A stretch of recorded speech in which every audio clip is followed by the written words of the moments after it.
What up, YouTube? It's Neil here, the Great Apostate, coming at you live from the front of his van. So I started doing my new videos.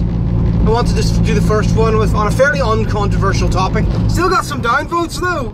What the fuck? Don't know. Call it how to be a good dad. There's lots of ways to be a good dad, but I suppose what I was really trying to get forward was, well, the point I was trying to make was that aim for higher. Aim for higher than yourself. And I don't mean aim for better necessarily, because maybe you had a fantastic childhood and your kids and financially you're not as wealthy or whatever, but aim for a higher ideal. So if your parents were mean but supported you, support them and be loving. If you're if you didn't really experience a lot of different things, make that happen for your kids. Get them a life. Okay, so moving on, I wanted to talk about how we think. Now, I have a sort of a unique, as a lot of my viewers have a very unique understanding about thinking, okay? Because most of the people who watch my channel grew up in what was called a high control religion or a cult, and we were part of the Jehovah's Witnesses. Now, when you're a Jehovah's Witness, you don't think so much as learn to accept the thoughts that you're given. You don't so much ponder problems as look in a book for answers, okay? And I'm not talking about looking in the Bible for answers where you can interpret an answer, which is often actually a very good way. If you read something that's slightly about the subject, and then you try to, work out the answer, oftentimes you're getting to the answer that you wanted in the first place, or that you think is right. But with my past, it was different, and it was that you would actually have books. We had a book called Reasoning from the Scriptures, so that every problem had a perfect solution, and that was the one answer. And it was very common in my life, in my family life, to hear this as an answer about any difficult question. Well, as one of Jehovah's Witnesses. Now, if you're watching this, you'll remember that very well, as one of Jehovah's Witnesses. But that's not an answer, is it? That's a placeholder until you get to the answer that you're going to be given. So how do you think? Now, you don't have to be a person leaving a cult to not know how to think, because thinking is difficult. This is the most important thing that people need to remember. Thinking is one of the most difficult, and I got my phone on, I have. Thinking is one of the most difficult things that you will ever do. Okay? If you actually look at the world around you and you say to yourself, how many people are thinking? I would say on any given occasion, probably 2 or 3% of people actually sit and seriously think about a problem. Okay? And how many people do it well?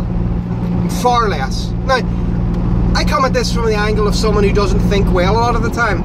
So I'm not giving you this, as sort of my tablets from on high. This is how I do it, so you should do it too. But I'm going to give you a few hints that I have on thinking that are important. This applies to life. It applies to your personal interaction. It applies to your politics, which is something that, again, I want to get into in the future. But it's really important to think clearly, okay? And it's very important to not leave what I did, which is leave a high control group or cult, and then say, oh great, I'm going to think for myself, and then go, whoa, think it's hard. I'm just going to accept what this other person told me. So how do you do that? Well, first of all, you have to think about things deeply. You have to give yourself time to think about things. You can't just hear something and automatically come up with a response and then assume that's going to be right. You got to be willing to be corrected. I saw a brilliant quote from Bruce Lee. Yes, that's right, the late great Bruce Lee. And I believe the quote was something along the lines, I'm going to butcher it, but it was something along the lines of, don't correct a stupid man because he'll resent you. Only correct an intelligent man because he will be grateful for it. And obviously that applies to women too. And I'm going to give you an example where this is true.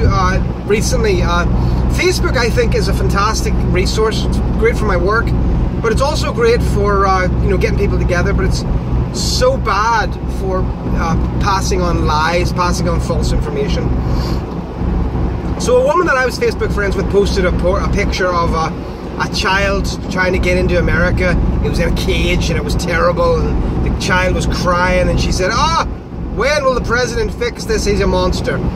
Now, it just so happened, literally, not because of my massive, mind or my ability to study, but it just so happened that a few minutes earlier I'd actually seen that picture debunked on another website called Reddit, and the picture itself was a fake picture.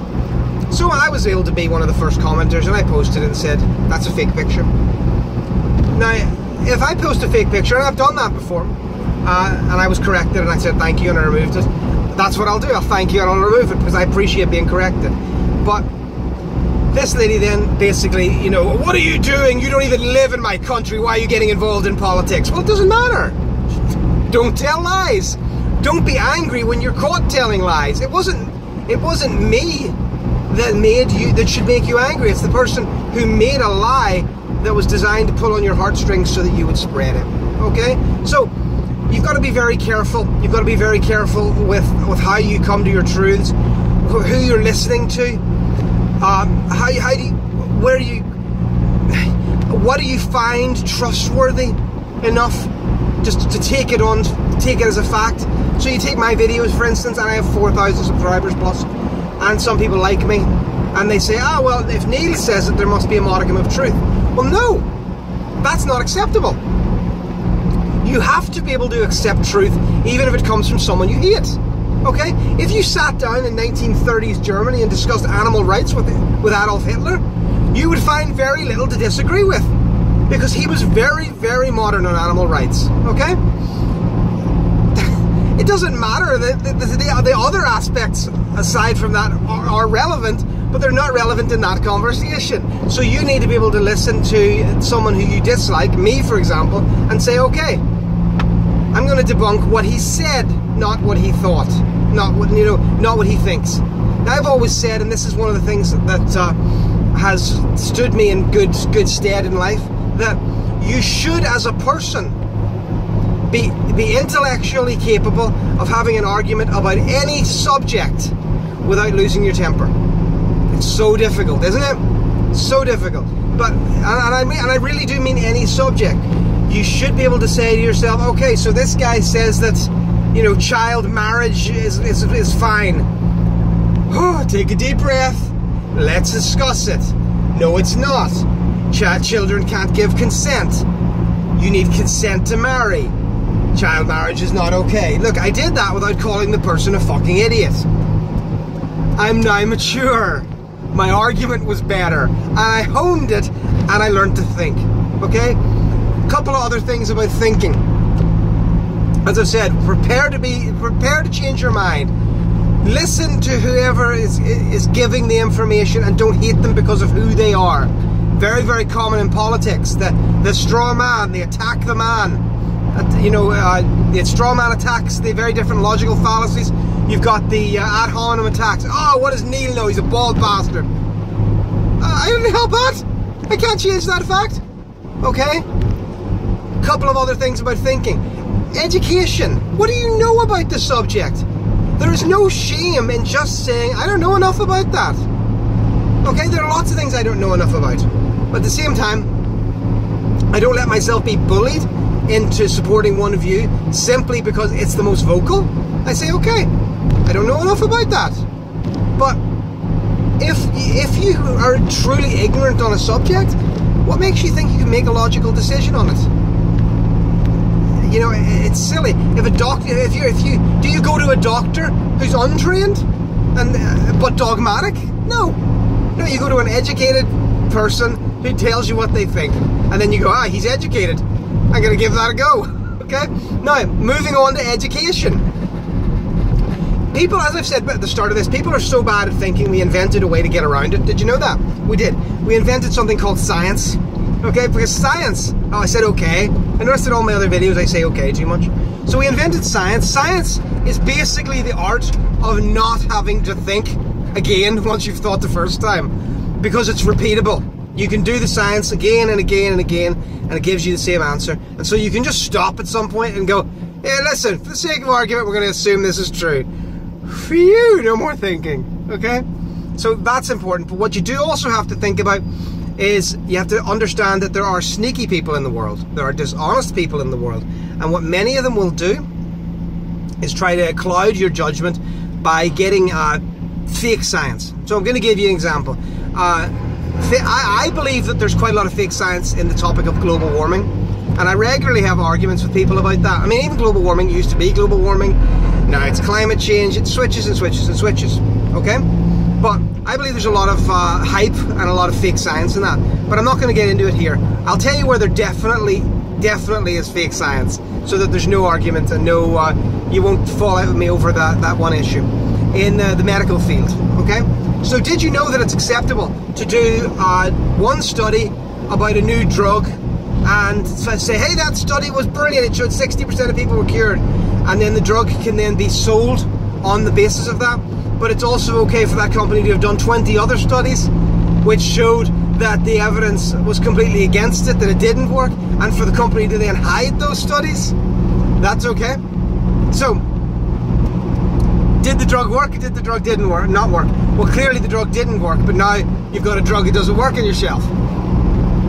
So watch out for people who argue in bad faith. Watch out for people who give you facts in bad faith. That's very tricky to deal with. One thing I often do is, if I look at something, again, I'll use a Facebook argument. I saw a person discussing, who posted a video, or posted a YouTube thing, and it said, new study shows that 25%, that the majority of people who dislike gays have a lower IQ. Okay, now I can see all these people posted on his page and they're all like, oh, of course, this makes so much sense. And what I thought initially was, that's too good to be true. Einstein probably didn't like gays, yet he made you look like a mental midget. Think about it. If the story is too good to be true, it often is. What I often do is, if someone posts something and I go, whoa, that sounds really unlikely, I type the same headline and then I type debunked onto Google. Okay? What you'll often find is it'll take you directly to the study which says, not so fast, Pilgrim, that's not true. Those are some of the things that I used to think. It's very difficult, it's very personal, and it's very emotional, but it shouldn't be. The last thing I want to say about thinking is, you have to be brave to think. It hurts to think. You have to use your intelligence to think. But what you also have to do is be slightly consistent, but you have to be prepared to also be hypocritical. Now, that sounds very strange, but what I mean by that is that oftentimes we will come to an argument. Let's talk about free speech. Well, I believe that free speech is very important. Okay, I certainly believe it's important for me, so I can do videos like this without being arrested, as is now happening in my country. That's right, people are being arrested for free speech issues. So free speech is very important, but at the same time, that's then misused by people who say, oh yes, well, I have free speech to call for the destruction of your government and the ruination of your lands. Now, a lot of people, if you listen to people like very, very intelligent people, much smarter than I, Ben Shapiro's online, they will say, ah, yes, well, we just have to endure that. I don't agree. Okay? That's where I think the hypocrisy comes in. You have to be brave enough to be consistent and say, I believe in free speech, but you have to be hypocritical enough to say, you know what, but not in certain circumstances. The little rule of thumb I have for this is, I go for it's the opposite of the golden rule when it comes to discussing things. I say, treat others as they treat you, okay? If I'm having a conversation with you and I'm polite and reasonable and I wanted to have a really interesting conversation, then I'm going to stick with that if I have time, okay? If I have a conversation with you and you call me a racist, you can go fuck yourself, okay? If I have a conversation with you and you say, those are good points, but you know, I'm a communist and come the revolution we'll be destroying your whole system, you can go to hell. Because I didn't call for that for you. And if you did for me, well, that's a bad thing. So, those are some of my thoughts on thinking. This is the start of my conversation. As you can see, it's not massively well thought out. Not well thought out, I'm thinking. But I think that there's a lot to go with. And I've learned so much about it since I left my cult. And I really do think this is something actually that changes lives. If you can learn how to think and be not even good at it, but just not fall into traps. Not post everything you see on Facebook. And I do it myself. I've been caught out myself. Not fall for every talking point from the politician you love because you love him or her. And again, we're talking to me too, okay? If you can do those things, you'll be a man, my son, or a woman. Guys, thanks very much for watching. What's next? Politics. Woo, dive in with both feet! Bye-bye!